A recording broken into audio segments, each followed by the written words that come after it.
తీసుకొచ్చున్నాను. Shirt మొత్తం మట్టి అంటుంది, మాస్క్ ఉంది, హెల్మెట్ ఉంది.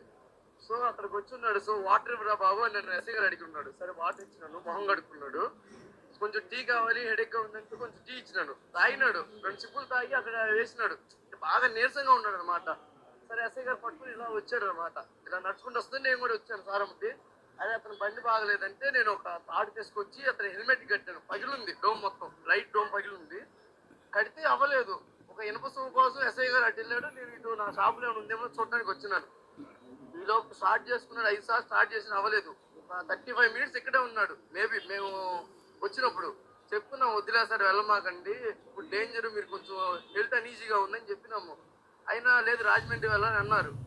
సర్లే అని చెప్పేసి కడతాం ఉండండి సార్ అన్నాను. అటు వెళ్ళాను, ఎస్ఐ గారు అటు వెళ్ళాడు. ఈలోపు స్టార్ట్ చేసుకుని స్పీడ్ గా వెళ్ళిపోయారండి. మీరు లైన్ తాడు కట్టాను అయితే కట్టలేదా? కట్టాను సార్, తాడు కట్టాను, అది ఉండలేదు. ఆ దారం ఏముంటుంది సార్, దానికి తెగిపోయింది. అద్దం మొత్తం పగిలింది అనమాట. ఈ డోమ్ ఉంటుంది కదా, డోమ్ ఉంది, బుల్లెట్ది రౌండ్ది, అది మొత్తం పగిలింది, ఫుల్ గా పగిలింది. ఇక్కడ బండి ఇక్కడే ఉంది. చాలాసేపు ఉంచాము. 4 సార్లు స్టార్ట్ చేశాడు, అవ్వలేదు. బండి కూడా వంచున్నాడు. ఆయన ఫేస్ అప్పుడే చూడటం నాకు తెలియదు, నేను న్యూస్ లో మొన్నే చూశాను అనమాట. సో మన సార్ వచ్చి ఎంక్వైరీకి వస్తే అప్పుడు చెప్పి ఉన్నాను. అది అంతే సార్ జరిగింది. సార్ ఇక్కడ అడిగారు సార్, ఇక్కడ ఎంక్వైరీకి అడిగారు సార్ వాళ్ళు వచ్చి, ఏం జరిగింది సిచ్యువేషన్ మొత్తం ఇలా జరిగిందని చెప్పాను.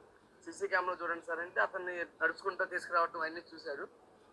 జరిగింది ఇదే సార్, 8:30 8 లోపు అంతే అవుతుంది సార్ టైము. మీరు అతను ఎవరు ఏదైంది అడిగారు? మేము అడగలేదు. ఎంహెచ్ అదే వేరే స్టేట్ సంబంధించినట్టు ఉంది. అతను ఏంది ఫుల్ గా బుల్లెట్ మీద ఉన్నారు, రిచ్ గా ఉన్నారు. సార్ రూమ్ తీసుకోండి, నా బండి ఇక్కడ పెట్టుకోండి సార్, నేను మీరు ఇప్పుడు వెళ్ళలేరు సార్ అని చెప్పాము. ఎస్ఐ గారు నేను చెప్పాము, ఇద్దరం చెప్పాము. అయినా వెళ్ళాలి సార్ ఇవ్వాలని చెప్పేసి అన్నారు. సర్లే సార్ మీ ఇష్టం, మేము ఇంకేం చెప్పలేమని చెప్పేసి ఎస్ఐ గారు మీతో మాట్లాడాము. అంతే సార్ వెళ్ళిపోయారు, స్పీడ్కి వెళ్ళిపోయారు, చాలా స్పీడ్కి వెళ్ళిపోయారు. ఇలా వెళ్ళిపోయారు, రౌండ్ తీసుకుని వెళ్ళిపోయారు. ఒక 4 hours 3 hours ఉన్నాడు సార్. అక్కడ 2 hours పడుకున్నారు. ఫుల్ గా మట్టి ఉంది. దెబ్బలైతే ఏం లేవు సార్, చిన్న దెబ్బ కూడా లేదు. మాస్క్ పెట్టుకున్నారు. నా దగ్గరికి వచ్చేప్పుడు మాత్రమే మాస్క్ తీశారు, అప్పుడు దాకా మాస్క్ ఉంది. గుర్తుపెట్టాను సార్, ఆ బండి గుర్తుపెట్టాను, అతన్ని గుర్తుపట్టలేదు. బండి ఆ హెల్మెట్ గుర్తుపెట్టాను. ఆ వీడియోలు యూట్యూబ్ లో చూశాను, అప్పుడు గుర్తుపెట్టాను సార్. అతని కండిషన్ ఎట్లా ఉంది నీతో మాట్లాడేటప్పుడు? నీరసంగా ఉన్నాడు సార్, నీరసంగా ఉన్నాడు. నీరసంగా అంటే నడవలేని పరిస్థితిలో నీరసంగా నడుచుకుంటా ఇలా తీసుకొచ్చారు. ఎస్ఐ గారు మేము తీసుకొచ్చాము, ఇద్దరం ఇక్కడ తీసుకొచ్చి బుల్లెట్ దగ్గర వదిలిపెట్టాం.